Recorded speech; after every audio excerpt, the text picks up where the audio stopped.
The play-in for the 8th seed game is in the books, and the Miami Heat have blown out the Chicago Bulls 112-91.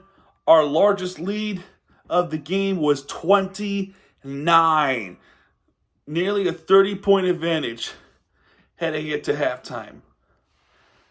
And it's been a pretty blowout game throughout. Chicago started off well, and then they crumbled, and Miami just went on this insane 28-4 run, including a 19-0 run against Chicago Bulls in the first quarter. In the first quarter alone, we outscored the Chicago Bulls 34-17. And by the way, all this without Jimmy Butler or Terry Rozier. It's insane. All right, before I continue any further, let's talk box score. So, Chicago Bulls starters, you got DeMar DeRozan with 22 points with 3 3-pointers, 8 for 16 in field goals, with 3 for 4 free throws. 3 rebounds, 4 assists, 1 steal, the block. Vukovic with 16 points with 2 3-pointers, 7 for 17 with field goals. 14 rebounds, so he has a double-double. 5 assists, excuse me, 2 steals on the block. Excuse me, Kobe White with 13 points with 2 3-pointers, 5 for 16 in field goals. A free throw for him. 2 rebounds, 4 assists, 1 steal. Caruso with 6 points. Both of them were from the 2 3-pointers. 3 rebounds, 4 assists on the block.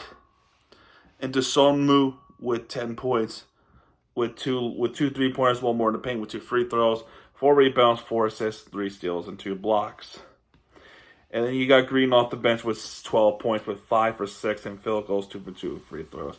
With 3 rebounds, 3 assists, 2 steals. For the Miami Heat, they have to do this without Butler, like I said, and Terry Rozier. The 35th different starting lineup. That's a new franchise record, 35. Insanity. But either way, Jovic with 5 points. That's it. 5 points with a 3-pointer and 1 more in the paint with 6 rebounds, 2 assists on the block. Caleb Martin with 7 points, including that 1 3-pointer, and I will mention this in a little bit. 1 3-pointer, 3 for 7 in the 3 for 7 field goals. 4 rebounds, 1 assist, 1 steal, and 2 blocks. Including that get the hell out of there basketball shot, block shot from behind. And just like Bam, same thing with him. But for Bam, he has scored 13 points with a 3-pointer. A 3-pointer in the third quarter, which was nice. 5 for 8 in field goals. 2 for 4 in free throws with 4 rebounds, 4 assists, and 2 blocks.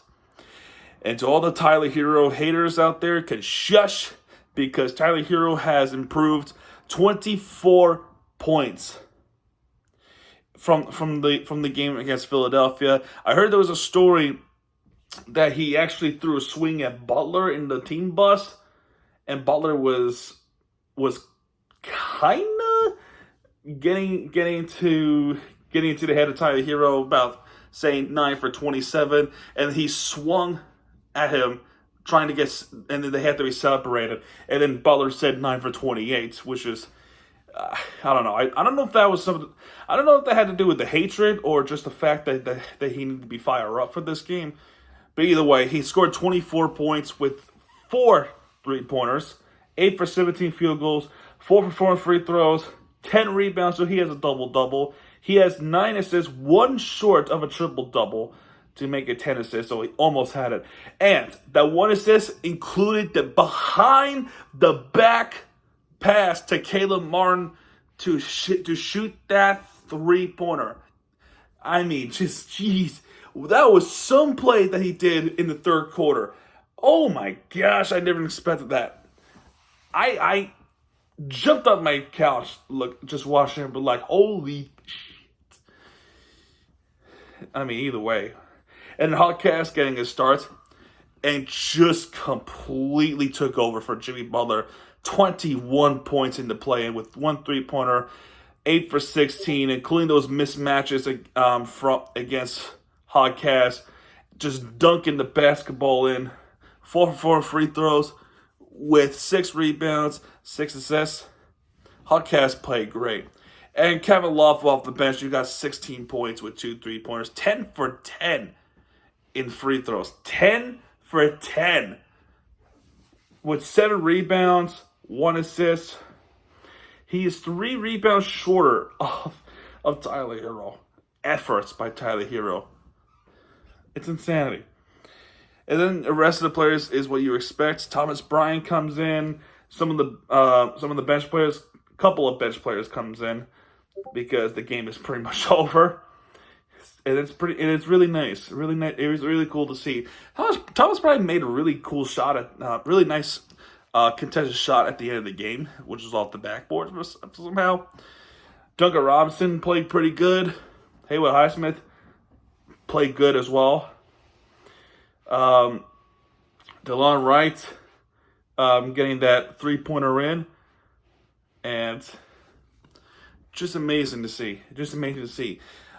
So, in the first quarter, like I said, Chicago started off pretty well. And then Miami Heat completely took over not only in offense but defense, including going on that 28-4 run throughout, plus including that 19-0 run as a whole with that case scenario. For me personally, I didn't get too excited for it because I remember the last time we had that insane run like that, Chicago still ended up coming back and winning that game. Remember that back in November? That was tough. Second quarter, Miami Heat didn't play as good. Chicago was the one that outscored us by 7. So they were coming up closer into the game. Third quarter, Chicago had their intentions of coming back into the game. They were, They were 12 points below. Then there were 10 points below, right? So we were only up by 10 points. Then that behind the back pass from Tyler Hero created that spark, and really the defense turnovers that they keep committing for us is what sparked it, and they would not stop. They never looked back. And in the fourth quarter, it's pretty much game, set, and match. When we look at the team stats, with the largest lead was 29 and 5. Turnovers were a big factor from both sides. 15 turnovers for Miami Heat, 12 turnovers for Chicago Bulls. Now let's look at the offensive percentage. Field goal percentage, Miami Heat clearly in favor. 3-point percentage, clearly in Miami's favor. Free throw percentage, no surprises, Miami. I mean, if you have 10 for 10 for Kevin Love, you got to expect the fact that Miami's offensive free throws were just better. And we have plenty more rebounds than what Chicago had, which was 38 out of 47. Yes, we have 47. They have one more assist than we do with 27 out of 26. They do have more steals than we do. The blocks even out. And I already talked about the turnovers. Now points off turnovers, they have more points off turnovers, and we have 11. Fast break points, 20. Which is incredible. No technical fouls, no nothing like that. So, with this win, we play against the Boston Celtics, like I said in the last video. And in the fourth quarter, I remember the fans are chanting, "We want Boston," or "We want Boston." I mean, I have mixed feelings about it. One, it's nice to have some pride, which leads to my next point. Do you not learn your lesson from what happened with Toronto Maple Leafs? Or, I don't know if fans watch hockey. These fans watch hockey. If some do, then you know where I'm going with this. Toronto Maple Leafs had the same thing with "We want Florida, we want Florida," and the Florida Panthers completely wiped the floor of them in the second round. Usually, when a team chants "We want this," like we want Houston, Yankees, we want Boston, Yankees, Islanders. Just saying. What are the examples I can think of? pretty much it. That's something I can think of. Have you not learned your lesson that sometimes it just does not go well? It just does not go well. So, all I'm saying is, be careful what you wish for. If you're that confident, great. But I myself have to be as real as possible. Be careful what you wish for, because you'll just regret it if something goes horribly wrong. I'm just saying. But either way, guys, that is it. The baseball team kick our asses. We might as well take our frustrations on their basketball team and eliminate them. I'm totally joking. But either way, guys, Miami Heat advanced to the playoffs for the 5th straight year as the 8th seed for the 2nd consecutive year. And that's going to do it for this one, folks. If you have liked this video, hit the like button, subscribe for content. As always, go Heat, because Miami teams, you guys are back. And when he does, he'll be right there with you for the entertainment you deserve. It's Miami TVG sign up, folks. Good night, everybody, and go Heat, baby.